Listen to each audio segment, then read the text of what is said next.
May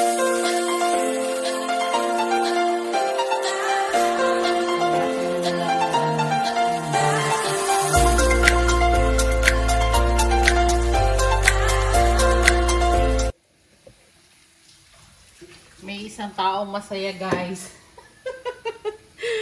Ay, sabi na asawa ko, sasakit daw yung paa niya eh. Siya yung may gusto, di ba? Craving satisfied, guys. Sabi niya. Ay, kakain na daw kami, guys. Samahan nyo kami. Ayan, habang sinasandok ko yung aming kilawin. Nakikita nyo, guys. Ayan.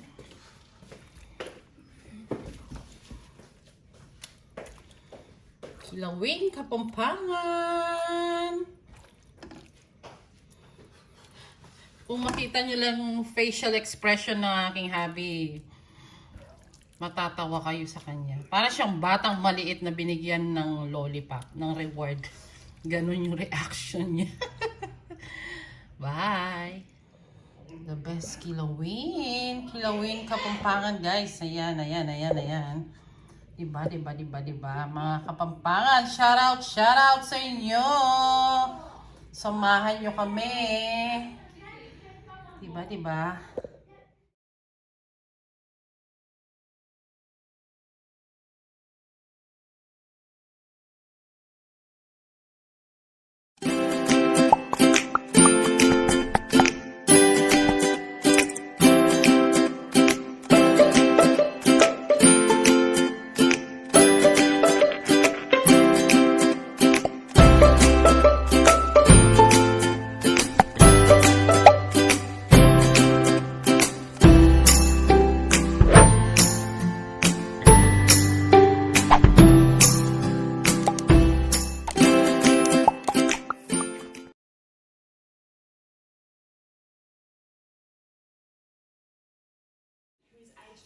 Good afternoon, guys!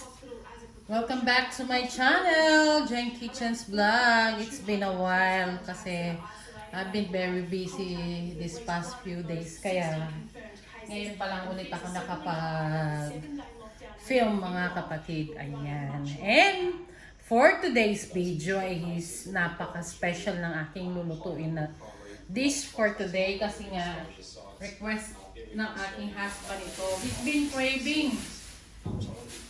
Matagal-tagal na and sabi ko sa kanya, tulungan niya ako. So, yan. Ang lulutuin ko for today is yung kilayin or kilawin Kapampangan. This is very famous sa mga Kapampangan and napaka detailed kumbaga ng dish na to. And guys, for our kilawin or kilayin Kapampangan, I have here my ingredients that I'll be using. I have this bay leaf, black peppercorn, the garlic. Ito yung pinakamadugo dito, guys, kasi dito sa Australia walang nabibiling yung baga, yung pork lang. So yung gamit namin is beef. Yung husband ko pa yung ng giling niyan. So, talagang pahirapan. And we have here the pork liver, the onion, and yung ating pork. Ayan. And ito yung ating ilalagay. Yung sangkap niya is yung white vinegar, guys.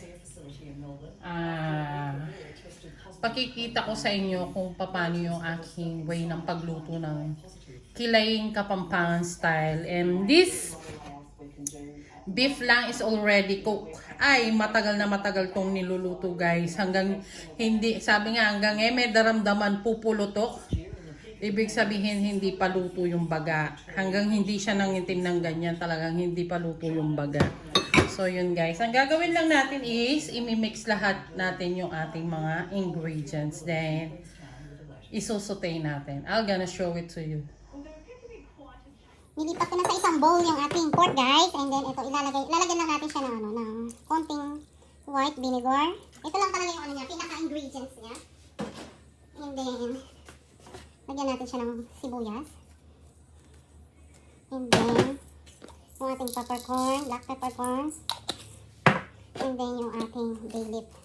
So tama na yun, napasobra habang hindi nakalagay. Ayun siya. So, haluin lang natin siya, guys. Malinis yung kamay ko. Yan, ganyan. Haluin. And then, mag-start na tayong mag-gigisa. Diba, napakasimple lang ng mga ating mga ingredients. Panigurado. Meron naman kayo sa inyong mga pantry. And, napaka-lucky nyo dahil sa Pilipinas is meron tayong nabibili nga na pork lang. So, let's start the cooking! Meron na rin siyang oil, so,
bawal man sa asawa ko to dahil mataas yung uric acid niya, 'di ba, yung mga laman loob. Bawal sa may mataas na uric acid, kaya lang sabi ko nga he's been craving this one, kaya pinagbigyan ko na siya. Ayan. Next yung ating pork liver.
siya. Kasi ito, masarap to pag ano yung nagmamantika siya. Ganyan yung itsura niya, guys.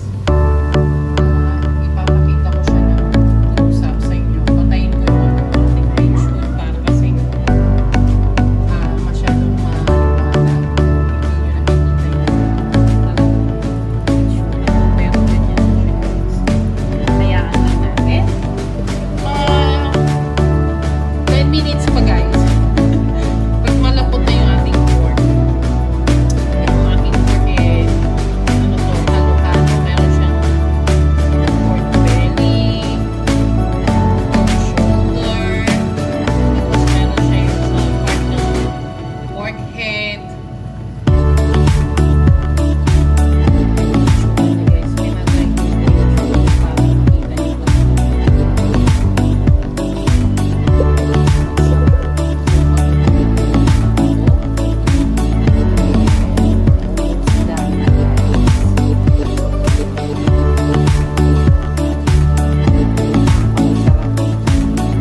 since bumalik kami after our vacation, guys, ngayon lang ulit kami tumali. Kaya hindi ko kasi iiwan kasi kahit bawal nagpilit pa rin. Sabi niya, once lang naman magpicture. Guys, watch out sa mga hindi pa nga pala nakakapag-subscribe ng aking YouTube channel. Don't forget to subscribe Gheng Vlog. And don't forget to like, share, and comment. And click the notification bell button para updated pa kayo for my next one.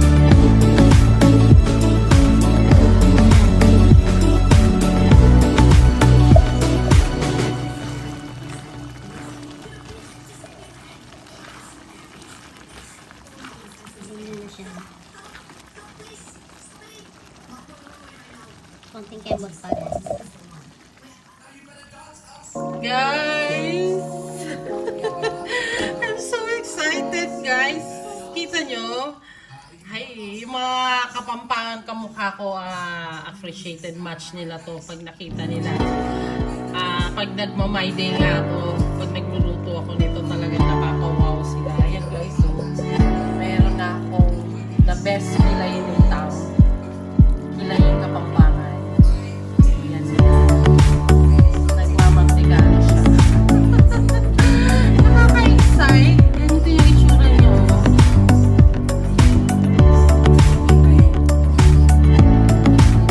Niya. Hindi ako naglagay ng water dito, guys, ha. FYI lang. Alam niyo naman, pag nagluluto ako, talagang pag ganito, hindi naman yung sinasabawan talaga. Pwede water and seed. And itong dish na to, guys, the more na iniinit mo, the more na sumasarap siya. Di ba? Pag suka. Pag kinabukasan, doon talaga siya patok na patok. Doon perfect yung lasa niya. Pero this time, kahit ganyan pa lang, guys, di ba? Sarap na yung itsura niya. Ayun yung ating liver. Ayun yung ating lungs, yung